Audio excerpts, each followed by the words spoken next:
All right. I think we're good to go, you guys. We say it always at the beginning of the podcast. What's going on, you guys? Welcome back to the Neighborhood Podcast. One of the hosts. My name is Kyle Dabro. So this is a little bit different than normal, just because typically we record usually Sunday night, and then we go into a Monday upload, usually around 10 a.m. for the episode. But this one's going to be a little bit different, just based off of something that I went through last night. So when I was setting up to record last night, just setting up an agenda to really kind of dive into the NFL this past weekend, I had a kidney stone, and it got to the point where, and I'm not really going to sugarcoat it, but I was in pretty decent pain, and it just basically kind of threw off essentially everything that I had planned for the agenda. And I spent pretty much, I don't know, maybe like an hour and a half of just trying to manage that as best as I could.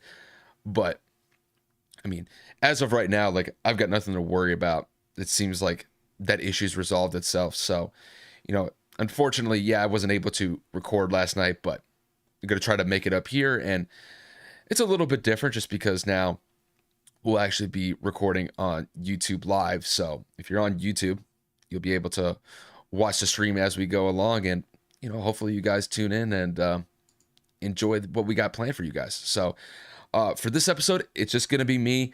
Kevin's actually up in Philly right now. He was actually at the Eagles Cowboys game last night. So I imagine he walked away from that game pretty happy based on the fact that the Eagles did win that game against the Cowboys. So it's just one of those things, you know, it's a great atmosphere to be a part of. And to be there, seeing how well the Eagles have played so far this year, I imagine that he was pretty happy about the result, with the Eagles bumping up to 6-0. But let's dive into this agenda. It's mostly going to be predicated around the NFL for this episode. We will kind of mention college football a little bit, and then we'll kind of wrap it up with the MLB playoffs, which have just been absolutely hectic to say the least. We'll kind of get that towards the end of the episode. But as far as the first game we're going to go over, we are going to go over the Bills and the Chiefs game. To me, this was probably the matchup of the weekend. And when we look at the result, I mean, it came right down to the wire. But the Bills exact their revenge against the Kansas City Chiefs based off of the playoff game that they had last year in the divisional round. And the Bills win this game by the score of 24-20. They go on the road to Arrowhead Stadium and knock off the Kansas City Chiefs. This was a very competitive game. There's no other way to say it. I thought the game would be a little bit more high scoring just because I didn't have a lot of faith that either defense was really going to be able to contain the quarterbacks in Josh Allen and Patrick Mahomes. But I will say, I got to give credit where credit is due. I thought both defenses really kind of stepped up to the plate here and made their impact in just stalling out drives or, forcing those teams to punt. And when I look at how the game actually played itself out, KC was actually in the driver's seat for most of this game. I will say that, towards the end of the first half, the Bills connecting with Gabriel Davis with about 10 to 15 seconds left in the second quarter, that was absolutely huge. If I remember correctly, going into halftime, the game was tied, and it was in large part due to that touchdown that Josh threw to Gabriel Davis. And I know if you're KC fans, you're probably just sick and tired of hearing Gabriel Davis's name. But the guy just continues to produce against KC. He's able to find some sort of separation, and he's able to make the most of it. But not only that, I thought Stephon Diggs had one of the best games that he's had all year. He had 10 catches, almost 150 yards receiving, and had a touchdown to go on top of that. So, when I look at both offenses with KC and Buffalo, they were able to move down the field pretty effectively. But I will say that, both defenses did step up. And like I said, this game I thought was going to be in the high 30s for both teams as far as what the scoring was going to be. Didn't happen here. So this was a lot closer of a contest with the score only being 24-20. But I got to say, Josh Allen and that offense, when they needed a drive to go ahead in that game in the fourth quarter, they were able to do it.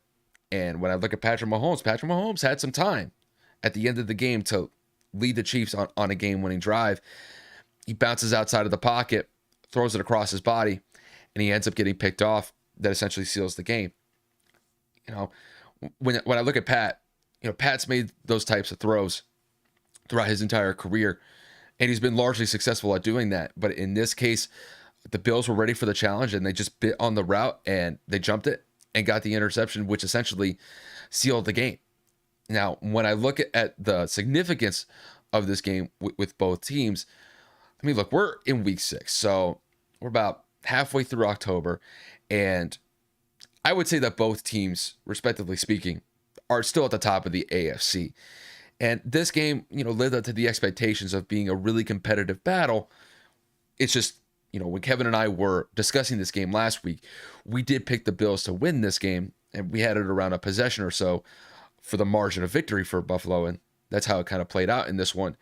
But I mean, as far as both teams are concerned, I'm not really worried about, one team, really going on this huge upward trajectory and another team going on the slide. The Chiefs are going to be just fine. They're sitting on a 4-2 record.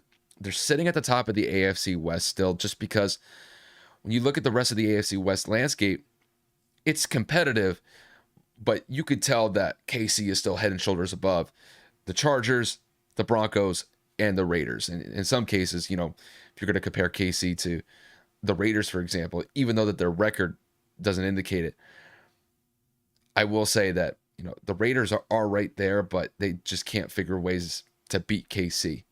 And when I look at the Chargers, I think the Chargers are probably the only team that could really kind of go toe-to-toe with KC in that division. But we'll kind of see how things transpire going later into the year. But as far as the Bills are concerned, I think the Bills are the best team in the NFL right now. I think they've earned it at this point. Outside of the one game where they dropped one in Miami, and when I look back to that game, heat definitely played a factor because guys were just dropping like flies because, I mean, it was like 95 degrees that day. And on the field, it was around 105 degrees on the turf. So you could tell guys were just struggling in that game just to stay hydrated, and they were cramping up the entire game. But, based off of the conditions that they're going to be moving into as, it essentially gets colder when we go into November and December, I think Buffalo is primed for a really good run here. I think when you look at Josh Allen, he's probably at the top of the MVP discussion right alongside Patrick Mahomes. I will say that I think Patrick probably did take a step back in the MVP leaderboard based off of this game, but not to the point where, he shouldn't even be in the running anymore. He's going to be essentially in those top 2, top 3 spots. But I think just basing the performance that we saw from Josh yesterday, I thought Josh was spectacular. He had over 300 yards passing, had 3 touchdowns. I mean, it's a phenomenal performance as far as I'm concerned. And moving forward, I think the Bills are in the driver's seat. I think the Bills are probably the best team in the league. I understand that the Eagles have a better record than them, but after what I saw from the Eagles last night, and we'll get into the Eagles game in a little bit later, I think the Bills have it right now. They have pretty much one of the most prolific offenses that you'll see in the NFL. Their defense has been playing up to snuff the last couple of weeks. And to be able to hold KC to only 20 points, with Buffalo going on the road and doing that, that was impressive as far as I'm concerned. And if they could be able to maintain that moving forward for the next couple weeks, for the next couple months, not only do I think that they're going to be the best team in the AFC, they're probably going to be the best team in the NFL just because, they were essentially our Super Bowl pick. And so far, sitting at a 5-1 record, having the second best record in the NFL behind the Eagles, that's a good start for them. So we'll keep our eye on both teams. Like I said, I think KC's going to be fine. I think the Bills are in the driver's seat. So it's not like I could walk away from this game saying the Chiefs are going to take a major step back from this game. That is not the case here. You got Patrick Mahomes. You've got a defense that plays decent in spurts. I think they'll be just fine. But overall, I thought this was a great game. It lived up to the expectations. And I wouldn't be surprised if both of these teams end up running it back at some point in the playoffs, probably sometime in January. Could be in the divisional round, could be in the championship game. We'll see what happens. But it seems like to me like both of these teams are probably on a collision course in the playoffs when we get to that period of time. But great game. And, we'll just kind of leave that game for where it's at. So up next, we are going to dive into the Sunday night matchup that took place between the Eagles and the Cowboys last night. Now, this was the game that Kevin actually went to. So I know he's not here right now, but I imagine he was pretty happy walking away from that game, seeing what the Eagles were able to produce against Dallas. Just to kind of give you guys the score on this game, it was a 26-17 in favor of the Eagles. With the win, they bump up to a 6-0 record. And when I look back at this game, the Eagles were dominant in that first half. And the one thing that I've always liked about the Eagles is that they have a very balanced team here. It's very complementary. And I'll focus on their offense first. Their offense with Jalen Hurts running the show. He seems to have a full command of this offense right now with that RPO, and they love running it with Jalen, with Miles Sanders in the backfield. And I thought, by and large, when I look back to this game, I thought the Eagles were successful in running the RPO. Now, granted, I wouldn't say that Miles Sanders had his best day, but 18 carries, had over 70 yards rushing, had a touchdown. As long as you're averaging about 3 to 4 yards per carry, you're moving the ball forward. And granted, I will say that Dallas's rush defense, actually kind of lived up to the challenge a little bit here, but they still gave up over 150 yards on the ground. So, you kind of have to take it with a grain of salt, but, with the Eagles and how they run the ball, they could put up 200 yards rushing very easily. So I thought the Eagles, were able to run the ball effectively. And then I thought Jalen Hurts, as far as passing the ball, he did enough. And, I know the stat line really doesn't reflect it, but didn't turn the ball over. And as far as I see it, you're not turning the ball over. You're not giving the other team opportunities to take advantage of that. That's a win as far as I'm concerned. So, you got to take it where you could get it. And then on top of that, I thought their defense was outstanding in that first half. They locked down that Cowboys offense with Cooper Rush leading the way. You could definitely tell that this was Cooper's first big test that he's really been a part of this season. And I thought by and large, he did struggle. Having 3 turnovers, he had 2 of them in the first half. It's just not a good look. So, and when I look back to Cooper and how he was passing the ball against the Eagles, you could tell the zip wasn't there. A lot of those balls weren't fluttering, but it just seemed like there was not a lot of velocity. There was not a lot of zip on those passes, and it left that Eagles secondary some opportunities to be able to bat some passes down and also bat them up, which led to some interceptions as well. So, that first half performance from that Eagles defense, I thought it was fantastic. But this is a point that I got to focus on with Philly because it is a consistent theme here. I understand that they're 6-0. They have the best record in the NFL. But they keep having these stretches, especially in the second half, where they take their foot off the pedal. And that's exactly what we saw in the second half. It was primarily in the third quarter because, the Cowboys definitely made a pretty big push in that third quarter. I thought they won that quarter quite convincingly. And then they kind of carried it on into the fourth quarter as well.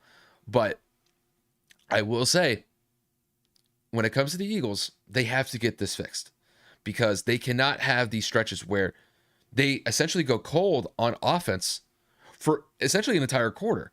That third quarter, their offense was just not able to move the ball. Now, granted, you could give credit to Dallas's defense for being able to step up to the occasion, and they kind of had to because at one point they were down 20-0 in the first half, and granted, going into halftime is 20-3, but this Eagles offense, they have the requisite piece to put up 30 points on the board consistently, but they have a tendency to slack off and take their foot off the pedal. And as we move forward throughout the season, some teams that they go up against, they're not going to be able to do that because when we get into some of these divisional games are going to be huge for Philly. And when it comes to playing the Giants, when it comes to playing the Cowboys, you could even throw the Commanders in there too. They know them best. And if they allow the Eagles to, well, I shouldn't say allow. I should say if they're able to take the opportunities that the Eagles are providing them based off the fact that the Eagles aren't moving the ball effectively, the Eagles may drop some games because of that. And I just look at their offense, and it's just their second half adjustments in some of these games. Some of them have been good, but some of them haven't. And I look back to this game against the Cowboys, I thought they could have made better second half adjustments. I really thought that, going into halftime, I mean, the Eagles played as dominant as a first half as you can play, but then they only put up 6 points in the second half. if you're the best team in the NFL as far as record is concerned, you got to be better than that. And it got to a point where the Cowboys were in it. It was 20-17 in the fourth quarter. Based off of what we saw 20-0 and going to 20-17, where the Cowboys scored 17 unanswered points, that is a cause of concern for Philly. I understand that Philly could walk away from this game knowing that they won a 2-possession game here, but there's definitely some room for improvement here. I mean, I will say, probably the best thing that I could take away last night from Philly was their defense was able to force turnovers. They had 3, like I said, and if they're able to do that consistently and bring an effective pass rush, they're going to win football games because of that. Now, moving forward, we're going to see what happens with the Cowboys. Are they going to stick with Cooper Rush? Are they going to bring Dak back into the fold when he returns from his thumb injury? I'm of the mindset that Cooper has served his purpose. And we had a TikTok video a couple of weeks ago talking about how there should be some sort of quarterback discussion just based off how Cooper was playing for the first couple of weeks.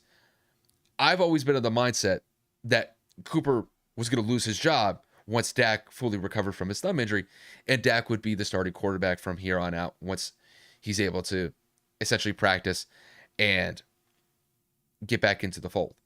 So I would like to think that Cooper's probably he may be the starter for one more week. We kind of have to see what happens with Dak, because Dak was at least in practice last week, gripping footballs and passing to some of the receivers. But we're going to have to see whether or not that, the Cowboys coaching staff is going to be fully prepared to move forward with Dak just based off of how they feel with him throwing the football with his thumb injury. But I think that Cooper has done a solid job. Granted, he had a letdown game against the Eagles. This was by far his worst performance of the season so far.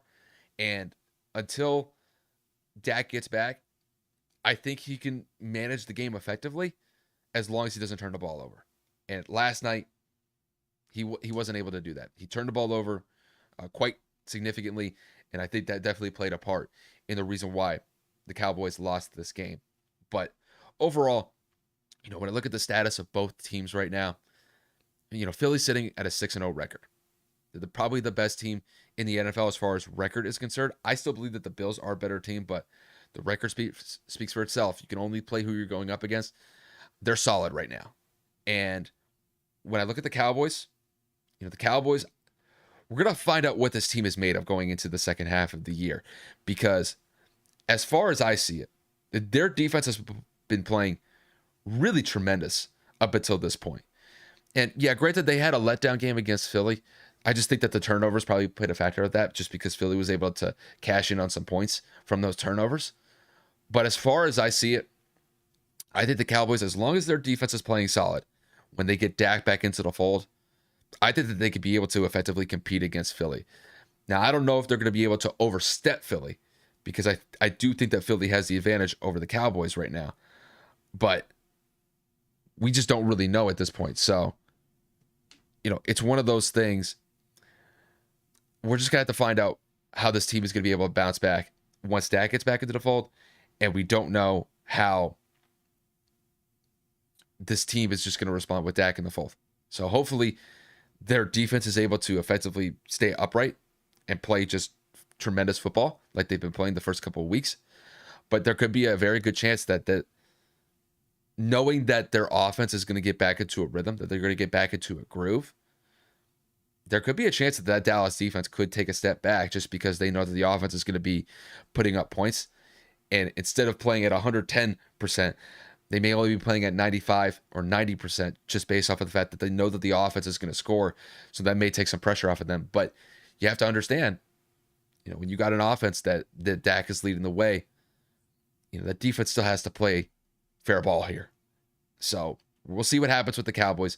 But overall, I think both teams are probably going to be fine. So I'm not too worried about either team. The Eagles are fine. They're sitting at a 6-0 record. It's just whether or not what we're going to see from Dallas. If Dallas can be able to effectively play against pretty much the rest of their schedule from here on out with Dak back in the fold, I think they could be very competitive in the NFC East from this point forward. Now, transitioning to our next game, and that is going to be the Buccaneers and the Steelers.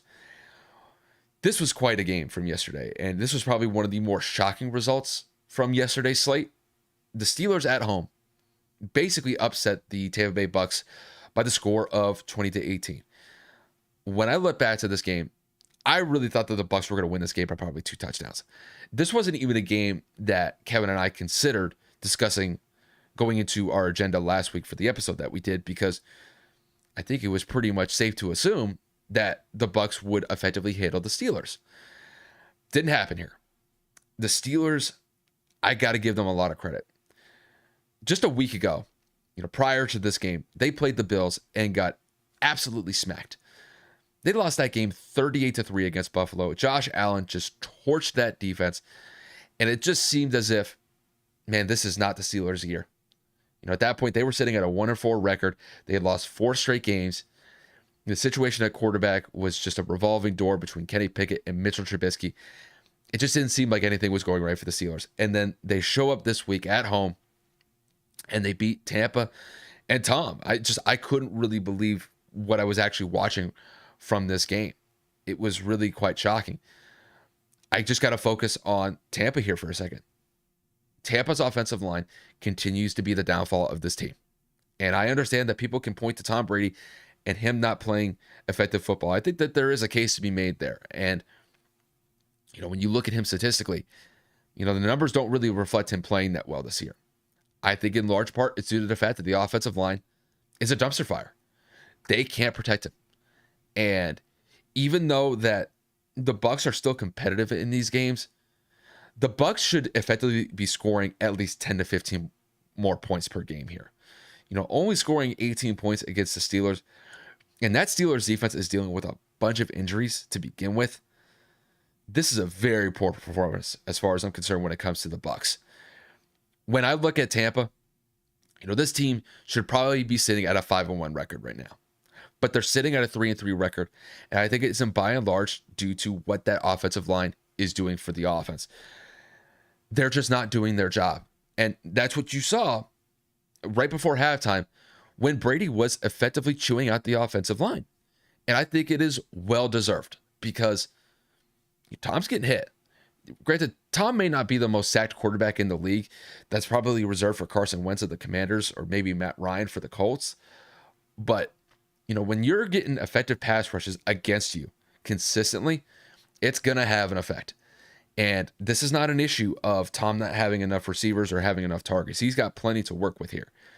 But it's the offensive line. They are not winning the battle on the line of scrimmage. And it's having an effect because, when you look back to what this team did last year from an offensive standpoint, they were fine. Tom had 40 touchdowns last year. They were one of the highest scoring offenses in the league last year.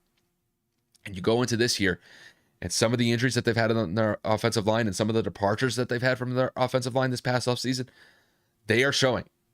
This is not the team that we saw from last year that was one of the most high-flying offenses in the league. And I think this is just safe to say at this point. I think the Bucks are going to relatively struggle for the next couple weeks. I understand that, I think that they'll still be the NFC South division champs when it's all said and done. But things are going to get a little bit interesting from here on out because I got to look to the Falcons in their own division. They're tied with the Bucks right now. Granted, the Bucks have the tie holder or they have the tiebreaker over the Falcons. But they got to be careful here because if the Bucks continue to drop games, the Falcons could overstep them and take possession of first place in the NFC South. And as far as I see it with the Bucks, man, this is the takeaway from them. Their offensive line. It is really that simple. They're not able to run the ball effectively because you look to what Leonard Fournette did against the Steelers yesterday. He only had 63 yards on 21 carries. You can't get that done. There's just no other way to say it. You got to be able to win that line of scrimmage, and that offensive line is just not doing it. I think Tampa's defense has been playing phenomenal so far. Now, the reason why, they didn't do their job yesterday was simply just because the offense is just putting it in a situation where their defense is on their heels by and large, just because the offense is not converting on third downs, extending drives. And even if they get into the red zone, they're not putting points on the board. They're settling for field goals instead of touchdowns. And that is really the biggest takeaway from this team this year compared to last year. This team last year could cash in on red zone trips and score touchdowns instead of field goals primarily. Not this year. And when it comes to the Bucs, people could say, oh, Tom Brady's falling off, that he's slipping. I still don't see that. Not yet. I see him struggling because of the offensive line not doing their job and not hitting their assignments. So it is a team effort. And I know a lot of people just focus on the stars. They focus on the big names, like at the quarterback position or the wide receiver position or even the tight end position. But to me, the heartbeat of the offense is the offensive line.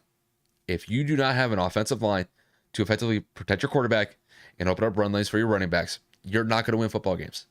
It doesn't even matter how good of a defense that you have on the other side of the football. You have to win at the line of scrimmage. That's where the battle is won. It is in the trenches, and that is where Tampa is losing the battle. And the only way that Tampa is going to be able to win games here on out is they have to put a bigger emphasis on winning those battles in the trenches consistently. And until they do that, they are going to struggle. There's no other way to say it.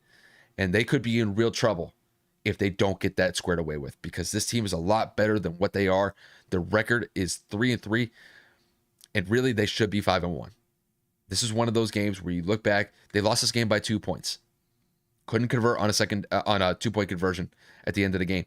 And not only that, their defense couldn't stop Mitchell Trubisky in the offense when that Bucs defense needed a stop. So you could say it was a team failure here because this was a result they should not have had. The Steelers are not that good of a team. They're one of the worst teams in the AFC. You could even say that they're one of the worst teams in the NFL to a larger extent.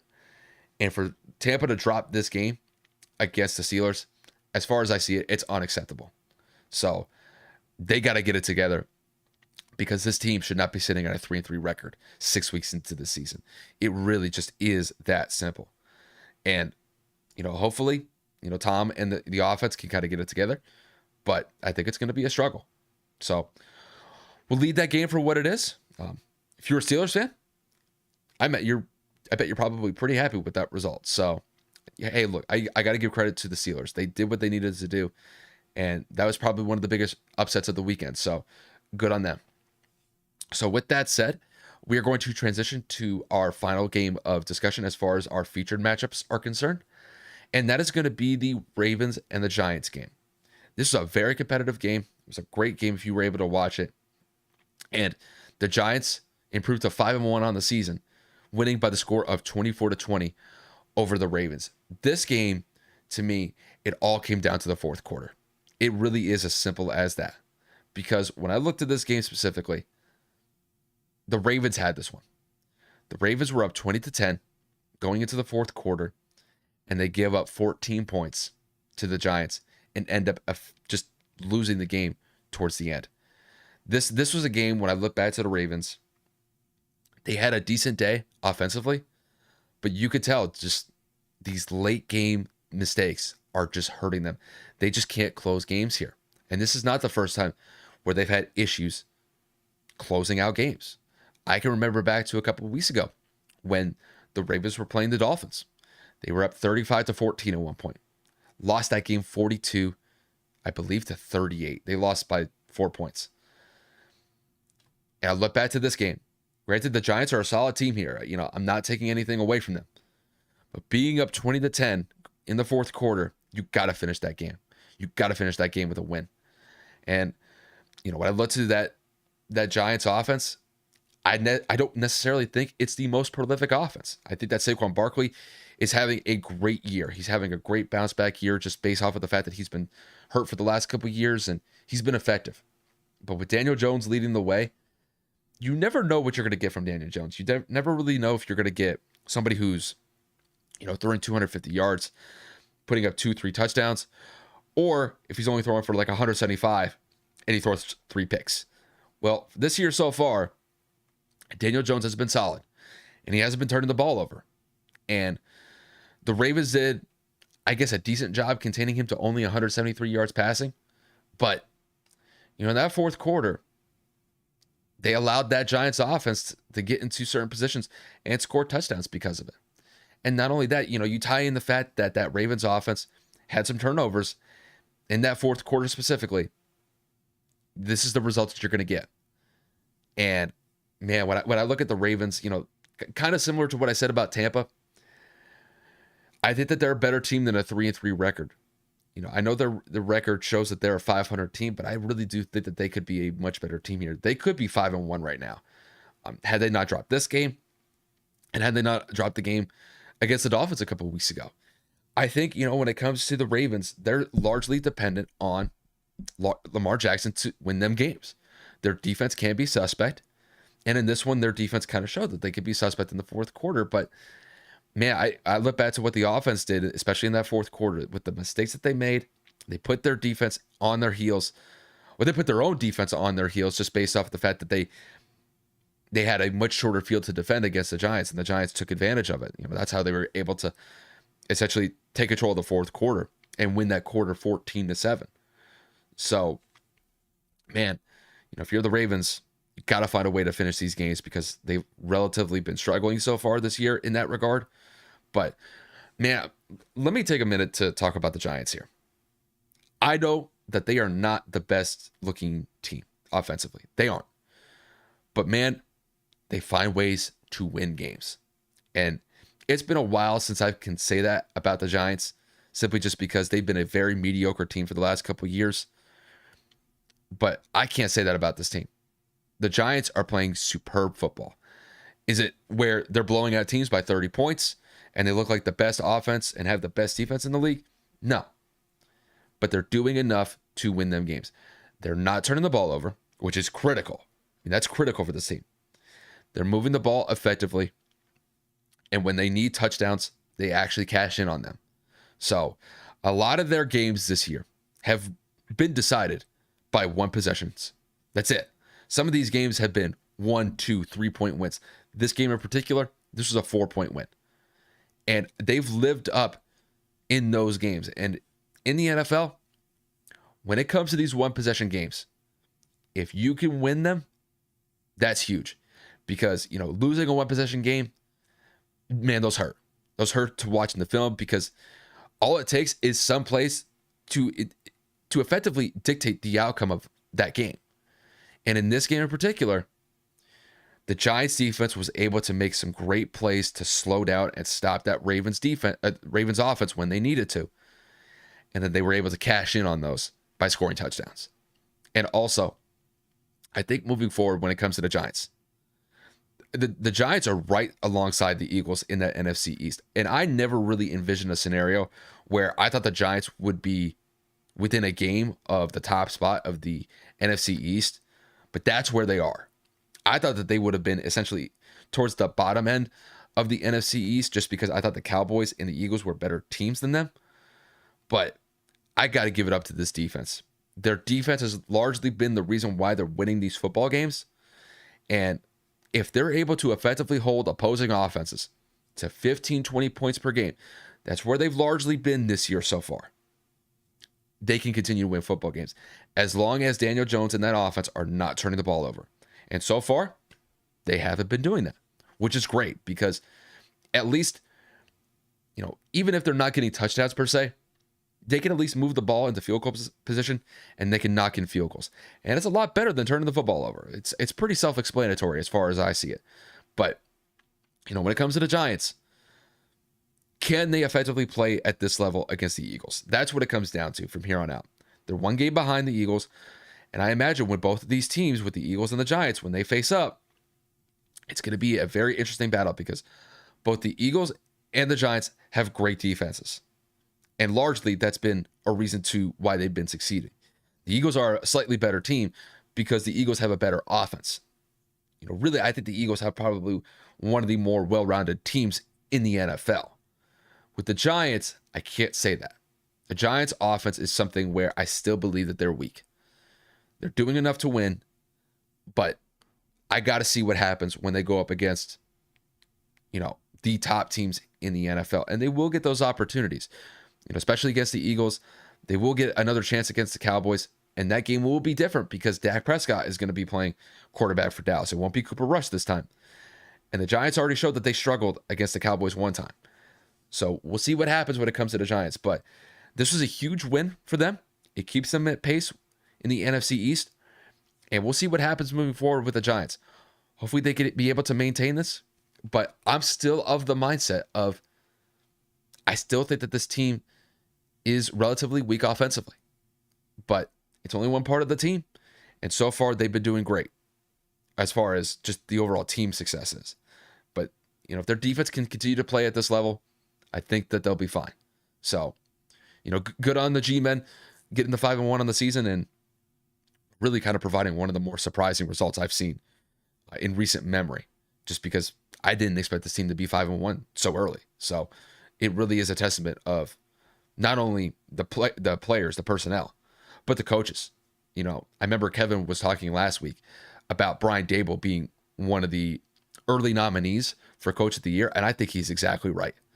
He's been phenomenal since going from Buffalo as their offensive coordinator last year to being the head coach for the Giants this year. And I think if they're able to effectively maintain this winning culture in New York, I think that he could definitely be a Coach of the Year candidate when it's all said and done. But it's all maintained on them winning football games. Or it's all encapsulated on them winning football games. So, good for the G-men. Now, we're going to transition into some college football. Now, typically, we don't really dive into a lot of college football games, simply just because there's a lot of games to go over. And, we focus on these big premier matchups. We'll do like some small discussions about it.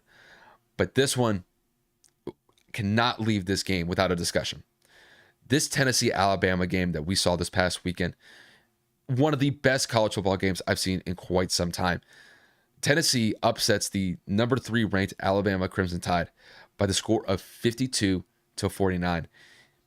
This game was just an absolute shootout. And, it really was a back and forth game because at first, Tennessee got out, they were off to a blazing start. 28-10 at one point. But give credit where credit is due. Alabama fought their way back into this game. They were down 3 possessions at one point and ended up taking the lead in the fourth quarter. At one point, it was 49-42 Alabama, where both offenses could not be stopped. Both defenses just did not have their day. When you give up, 52 and 49, that's over 100 points collectively.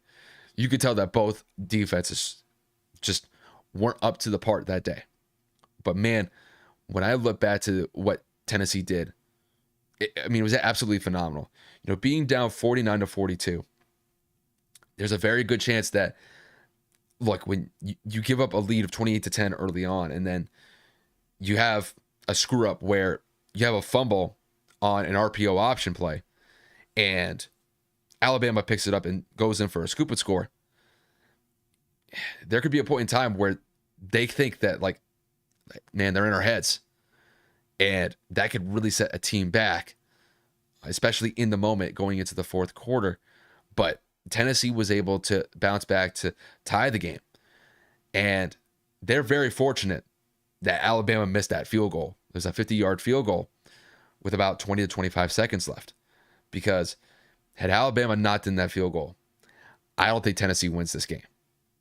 Tennessee would have to march probably somewhere in between, I would say, 50 to 60 yards to be able to line up a field goal to tie the game in that case. But that didn't happen. Alabama missed a field goal, and Tennessee was able to march down the field. I literally get 40 yards in 2 plays within 20 seconds. And they were able to line up for a 45-yard field goal. And this guy made it by about the skin of his teeth, because when I look back at this field goal kick, it was one of the ugliest kicks I've ever seen. That kick was not pretty. It was just an absolute knuckleball.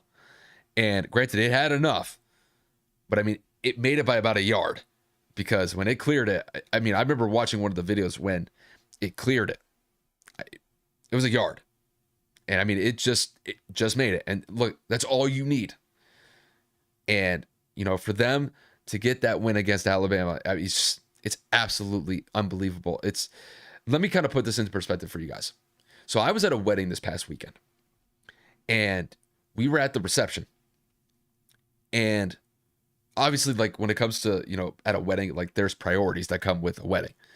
But when this game was in the fourth quarter and we were, all in essentially like this big auditorium, we are all glued on this Alabama Tennessee game. I mean, all of us. And when Tennessee got the upset win against Alabama, the place went nuts. And it was just kind of funny just how that whole scenario played out, because we were of the mindset that the way that Alabama was marching down the field, we really thought that Alabama was going to win the game. They were converting on some crucial third down conversions, and it just seemed like Alabama was going to be able to pull it at the end of the game, to be able to really kind of get that win right at the end.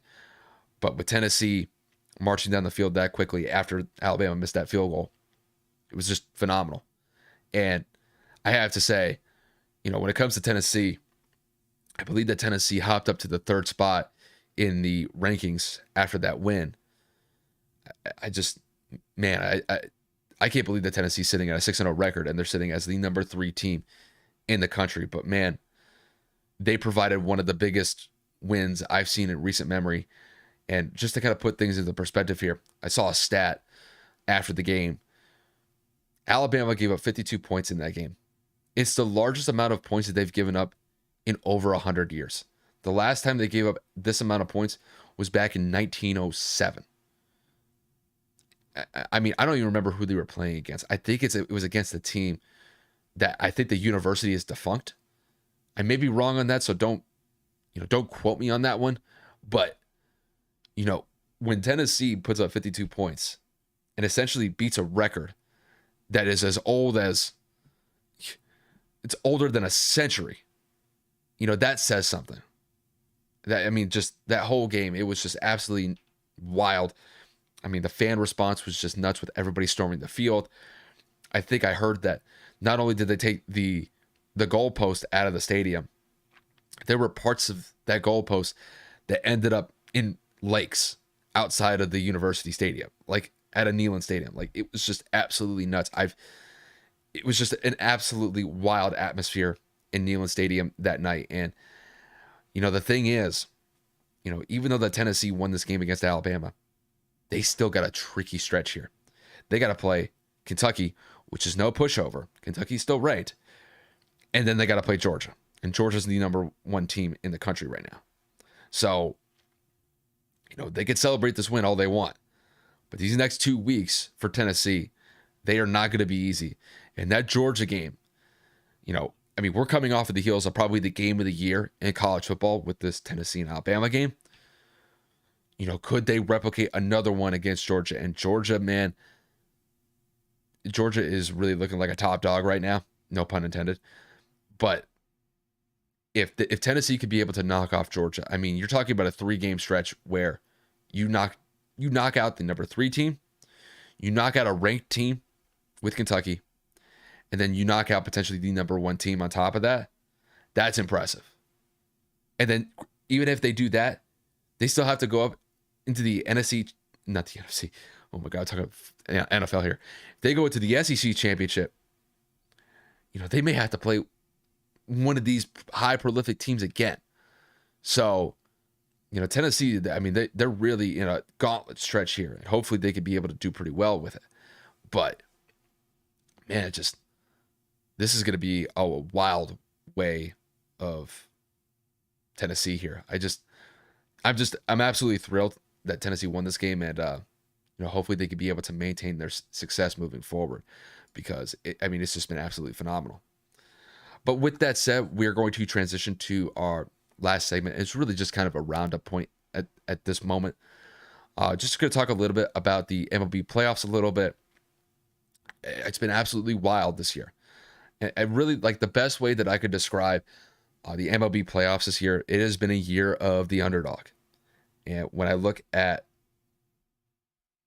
how these playoff games have transpired, I never would have envisioned a scenario where the Padres would have knocked off the best team in Major League Baseball in the Dodgers. The Dodgers won over 110 games this year and got knocked out by the Padres in the NLDS. Never would have saw that coming. Never. I think the Padres, they lost every season series to the Dodgers this past season. But doesn't matter. They showed up in crunch time and they were able to win 3 games against the Dodgers. And I'm sitting back at this result in just utter disbelief.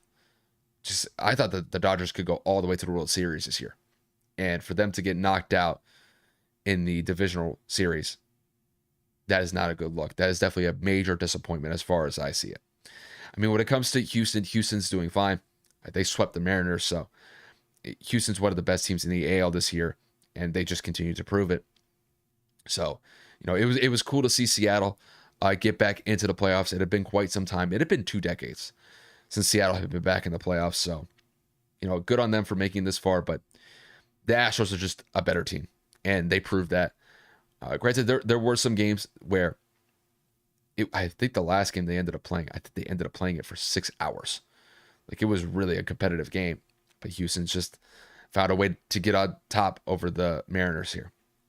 And then when it comes to the Yankees, I know Cavs probably sweating bullets about this series. The Guardians are one win away from winning that series and advancing to the ALCS, where they would play the Houston Astros. This series has just been wild as far as I've seen it. The Yankees probably should have won this series. When I look back to that game 3, man, they blew it. There's no other way to say it. They were up in that game. They had a very good chance. They were 1 strike away from winning that game, and they just couldn't close the deal. Granted, they did win game 4, and they tied the series, where the series is going to go back to New York for game 5. But you could tell, man, the Yankees, man, if they're going to win this series, it's going to be in a dogfight. And I don't think a lot of people were expecting that going into this series. I think a lot of people would have thought that the Yankees would have won this series maybe in 4 games. But give the Guardians credit. They've been playing very well so far. They've really been playing well under pressure. And there's no guarantee that the Yankees are going to win this game in game 5. So we'll see what happens with that one. But, overall, I think, if the Yankees lose this game, I mean, you could start up the rumors about Aaron Judge potentially leaving, because there's a very good chance that he may be on the way out. So we'll see what happens with that. And then, when we look back to the Philly series between the Braves, Philly did what they needed to do. They won that series against the defending World Series champs in the Braves, and they will play the Padres in the NLCS. I believe that game takes place on Tuesday. I believe Tuesday night, if I remember correctly. And it'll be a very interesting game. I don't think it was a matchup that a lot of people expected, but this is where we are, and we'll see how this series plays out. But really the big point of emphasis here is what's going to happen in that Yankees and Guardians game, because if the Yankees win that game, they'll go to play the Houston Astros, where it'll be a rematch, I believe, of the 2017 ALCS that Kevin is so fond of. And if the Guardians win, it would probably be one of the more shocking upsets that we've seen in the MLB playoffs this year. I don't think it'll rival what the Padres did to the Dodgers, but still, that would be quite impressive for the Guardians. So that's pretty much it, you guys. I'm sorry about yesterday not being able to record. It's just, I had a kidney stone. What are you going to do? So that thing hurt like hell. So it just kind of threw off the rhythm off of usually how our uploads go. But, just to kind of give you guys an update for the rest of the week, basketball is right around the corner. I believe the season does start this week. So you will see an uptick in our NBA content. Kevin will be back in the fold. He'll be back from Philly, I believe either today or tomorrow. So for our next episode, it will be Kevin and I back here to sit down and record another episode. Pretty much just expect, a constant stream of NFL content. NBA content's going to be coming into the fold. So, definitely expect a pretty good ramp up from here on out, with just the diversification of, our NBA content and our NFL content. And then we'll probably sprinkle in some college football stuff as well. So definitely stay tuned for what we got. I got nothing more to add, you guys. Once again, thank you guys for tuning in. If you did, continue to support the podcast as you have, whether it's listening to us on the audio platforms or on YouTube. We definitely appreciate you guys, and we will see you guys later this week.